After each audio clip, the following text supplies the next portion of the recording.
დავიწყეთ წინადადებით, რომელიც თავიდან სრულიად არასწორად ჟღეს. ყველაფერი, რაც კოსმოსში დედამიწას უვლის გარს, რეალურად უწყვეტად ვარდება. საერთაშორისო კოსმოსური სადგური, ყველა სატელიტი, ყველა კოსმოსური ხომალდი, ისინი ყველა უწყვეტად ვარდებიან დედამიწის მიმართულებით. უბრალოდ მუდმივად აცდენენ მას. ეს სიტყვების თამაში არ არის. ეს ორბიტის შესახებ სრული სიმართლეა. და როცა ამას ერთხელ გაიგებთ, მიხვდებით, რატომ არსებობს ამდენი განსხვავებული ორბიტა. რატომ ჩანს, რომ ზოგიერთი სატელიტი ერთ ადგილზეა გაჩერებული და რატომ არის ჩვენი დედამიწა თითქმის ზედმეტად დიდი, რომ საერთოდ დავტოვოთ იგი. ჩემი სახელია სირვანი და ეს არის მარსის ქრონიკები. დავიწყოთ ყველაზე მნიშვნელოვანი იდეით, რომელიც ჯერ კიდევ აიზეკ ნიუტონისგან მოდის. წარმოიდგინე, რომ დგახარ წარმოუდგენლად მაღალ მთაზე და ჰორიზონტალურად ისვრი ბირთვულ ბომს. თუ მცირე სიჩქარით ისვრი, რამდენიმე კილომეტრში მიწაზე დაეცემა. თუ უფრო სწრაფად ისვრი, უფრო შორს გაფრინდება, სანამ დაეცემა. და ეხლა მოდის ხრიკი. სწრაფობის გარკვეულ ზღვარზე დედამიწის ზედაპირი ზუსტად იმავე სიჩქარით იხრება, რა სიჩქარითაც ბურთი ვარდება. ამ ადგილას გუნითადი მოკითხვა ყველა ბრტყელმიწელს. ბურთი მაინც ვარდება, მაგრამ არასდროს ეჯახება ზედაპირს. ის სამუდამოდ ეცემა დედამიწის გარშემო. სწორედ ეს არის ორბიტა. ორბიტა არ ნიშნავს ლივლივს.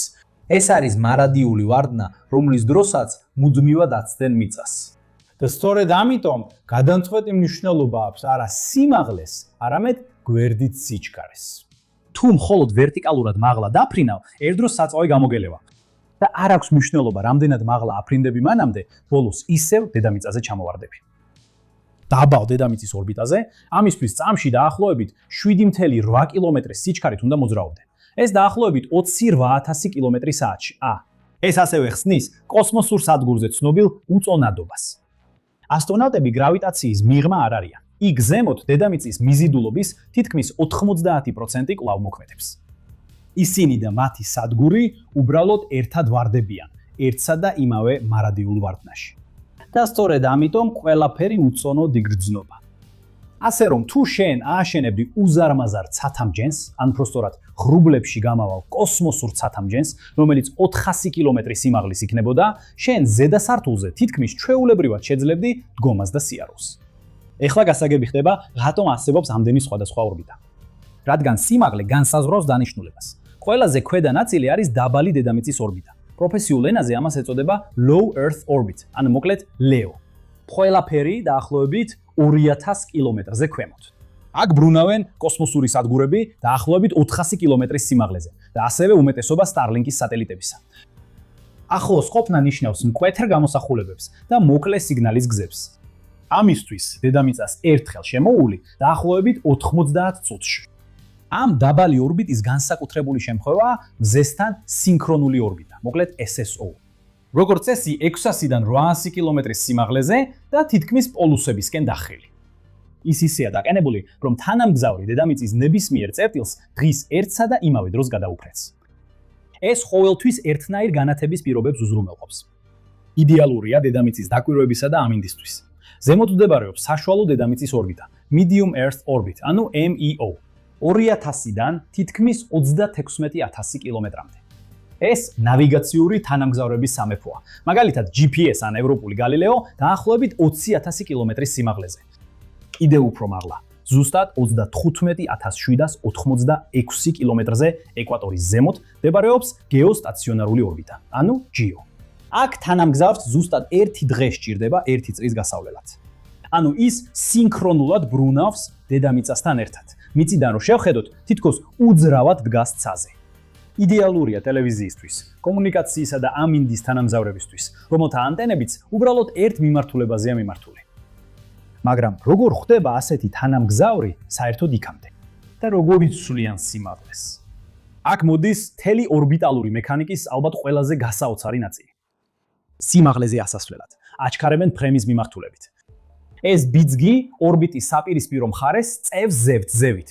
როცა ზემოთ ახვალ, იქ უფრო ნელა მოძრაობ ვიდრე ადრე. რადგან რაც უფრო მაღალია ორბიტა, მით უფრო ნელია სიჩქარე.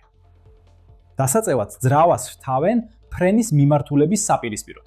ან ცვლილებას ორნაბიჯად აკეთებენ. ამას ჰომანის ტრანსფერი ეწოდება. Ჟუსტად ასე მუშაობს ეს პროცესი. ასე აღწევს თანამგზავრი გეოსტაციონარულ ორბიტას. რაკეტა მას ჯერ გრძელ ელიფსაზე აყენებს, რომელსაც გეოსტაციონარული ტრანსფერის ორბიტა, ანუ GTO ეწოდება, რომლის ყველაზე დაბალი წერტილი ქვემოთ, დაბალ ორბიტაზეა, ხოლო ყველაზე მაღალი წერტილი უკვე ზემოთ, მიზანთან ახლოს მდებარეობს. ყველაზე მაღალ წერტილში თანამგზავრი კიდევ ერთხელ ხვავს ძრავას და ელიფსას სუფთა წრედ აქცევს.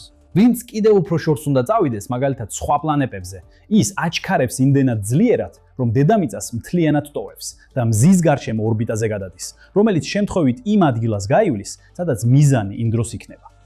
მაგრამ კოსმოსში კიდევ არსებობს განსაკუთრებული სადგომები, ეგრეთ წოდებული ლაგრანჟის წერტილები, რომლებიც მათემატიკოს ჟოზეფ ლუი ლაგრანჟის სახელზეა დასახელებული. ეს არის 5 წერტილი ორ დიდ სხეულს შორის სისტემაში, სადაც ორივეს მიზიდულობა და მოძრაობის ცენტრიდანული ძალა ზუსტად ბალანსდება. პატარა ობიექტს შეუძლია იქ მინიმალური საწვავით დარჩეს და თან იმოძრაოს. მზისა და დედამიწის სისტემაში ამ წერტილთაგან ერთი მდებარეობს დაახლოებით 1 წერტილი 5 მილიონი კილომეტრით მზისკენ. იქ მდებარეობს მზის ობსერვატორიები, რომლებიც მზეს უწყვეტად აკვირდებიან. მეორე წერტილი ზუსტად საპირისპირო მიმართულებითაა დედამიწიდან 1 წერტილი 5 მილიონი კილომეტრით დაშორებით. იქ განთავსებულია ჯეიმს ვების კოსმოსური ტელესკოპი, რადგან იქ მას შეუძლია მუდმივად, შედარებით მცირე წინააღმდეგობითა და ცოტა საწვავით სტაბილურად დარჩენა. ეს იდეალურია ტელესკოპისთვის, რომელსაც აბსოლუტური სიცივე და სიმშვიდე სჭირდება. იგივე პრინციპი მოქმედებს დედამიწასა და მთვარეს შორისაც. მთვარის უკან, ჩვენი გადმოსახედიდან, მდებარეობს ლაგრანჟის წერტილი, საიდანაც ჩინეთი მართავს თავის რელე სატელიტს ქეჩიაოს. ეს სატელიტი უზრუნველყოფს კავშირს მთვარის დედამიწისგან მოშორებულ მხარესთან. ამ 5 წერტილიდან 2 ბუნებრივად სტაბილურია. თუ ობიექტი იქ ოდნავ გადაიხრება, ის თავისით ბრუნდება უკან. დანარჩენები კი ფანქარს გავს, რომელიც წვერზე დგას. მუდმივად ოდნავ უნდა გაასწორო. ამ ეტაპზე უნდა ვაღიარო, რომ სუფთა თეორია აქ მთავრდება. სანამ თამაში მხოლოდ 2 სხეულია, მაგალითად დედამიწა და სატელიტი, მათი ორბიტის გამოთვლა ზუსტად ნებისმიერ დროს შეიძლება. შედეგი არის ელეგანტური ელიფსები, რომლებიც უკვე იოჰანეს კეპლერმა აღწერა. მაგრამ თუ მესამე მიზიდულობის მქონე სხეული დაემატება, აღარ არსებობს ზოგადი დახურული ფორმულა.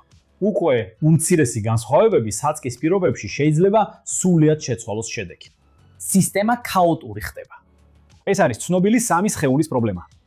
ლაგრანჟის წერტილები მხოლოდ რამდენიმე იშვიათი სპეციალური შემთხვევაა, სადაც მაინც შესაძლებელია სუფთა გადაწყვეტის პოვნა. ნამდვილი მისიები ასეთ წერტილებში აღარ გამოითვლება ფორმულით, არამედ კომპიუტერში რთულად სიმულირდება. ორბიტალური მექანიკა. ორბიტალური მექანიკა 3 ან მეტი სხეულის შემთხვევაში ნაკლებად არის გამოთვლა და უფრო მეტად ინჟინერიის ხელოვნება. ამით მივდივართ ყველაზე დიდ კითხვამდე და ამ ვიდეოს მთავარ სათქმელამდე. რატომ არის ასე წარმოუდგენლად რთული დედამიწიდან საერთოდ ორბიტაზე გასვლა? ახლა ხან ვისწავლეთ ეს. საქმე არ ეხება მხოლოდ მაღლა ასვლას, არამედ ჰორიზონტალურად დაახლოებით 7.8 კილომეტრი წამში სიჩქარით აჩქარებას. თუ ჰაერის წინააღმდეგობას და გრავიტაციასთან ბრძოლასაც დაუმატებთ, რაკეტამ ჯამში დაახლოებით 9.4 კმ სიჩქარე უნდა განავითაროს. და ეხლა მოდის ეგრეთ წოდებულ რაკეტის განტოლების დაუნდობლობა. საჭირო საწვავის რაოდენობა მიზნობრივ სიჩქარესთან ერთად თანაბრად კი არ იზრდება, არამედ ექსპონენციალურად. რადგან საწვავის ყოველი წვეთი, რომლის წაღებაც გინდა, საჭიროებს დამატებით საწვავს, რომ თვითონაც გაფრინდეს. და ამ საწვავსაც სჭირდება საწვავი და ასე შემდეგ. ამიტომ რაკეტა თითქმის მთლიანად საწვავისგან შედგება, ხოლო სასარგებლო ტვირთის ზევით ხშირად მხოლოდ რამდენიმე პროცენტს შეადგენს. ქიმიური რაკეტები ამას ძლივს ახერხებენ. და სწორედ აქ დგას დედამიწა საოცარ ზღვარზე. ასტროფიზიკოს მაიკლ ჰიპკეს 2018 წლის კვლევამ გაანალიზა, როგორ იქნებოდა საქმე უფრო დიდ ქვის პლანეტებზე. შედეგი დამთუგუნველია. უკვე დაახლოებით დედამიწის მასის 10 მაგი მასის მქონე პლანეტაზე ქიმიური რაკეტებით გაშვება პრაქტიკულად შეუძლებელი ხდება. მისი მაგალითია ნამდვილი პლანეტა Kepler-1b, რომელიც დედამიწაზე დაახლოებით 10 ჯერ მძიმეა. იქ მხოლოდ 6.2 ტონიანი თანამგზავრის კოსმოსში გაშვებისთვის. დაახლოებით 55,000 ტონა საწვავი იქნებოდა საჭირო. ეს იმდენია, რამდენიც საომარი გემი იწონის. აპოლონის მისიების ზომის ტვირთისთვის დაახლოებით 400,000 ტონა საწვავი იქნებოდა საჭირო.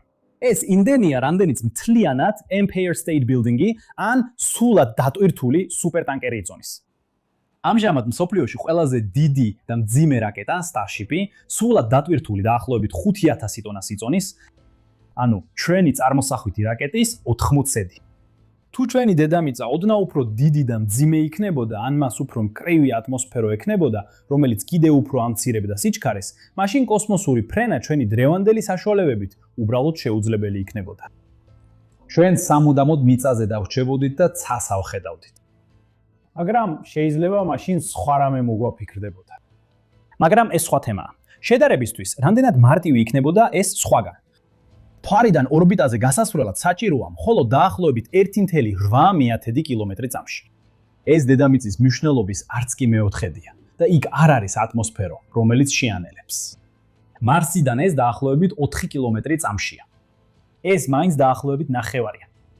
ამიტომ Starship შეიძლება მთვარეზე და მარსზე ბუსტერის გარეშე აფრენა. ყოველ შემთხვევაში თეორიულად ყველაზე რთული ნაბიჯი ჩვენი მზის სისტემის ნებისმიერი მოგზაურობისას თითქმის ყოველთვის პირველი ნაბიჯია. დედამიწიდან მოცილება. როგორც კი ზემოთ აღმოჩნდები დანარჩენი, ცოტა გადაჭარბებით რო ვთქვათ, მხოლოდ მოხერხებული ვარდნაა. და ამით წრე თავიდან იკვრება. ორბიტა არ არის ადგილი, რომელიც გრავიტაციის მიღმაა. ეს არის ელეგანტური ხრიკი. გვერდზე საკმარისად სწრაფად ფრენა, რომ სამუდამოდ ვარდები, ისე რომ არასდროს დაეცემი. ის რომ ეს ჩვენი შედარებით მძიმე დედამიწიდან საერთოდ შესაძლებელია, თავისთავად არ ხდება, არამედ ეს არის ფიზიკის იშვიათი და ძვირფასი დამთხვევა. ჩემი სახელია სირვანი და ეს იყო მარსის ქრონიკები. გმადლობ ყურებისთვის. Pe aspera ad astra.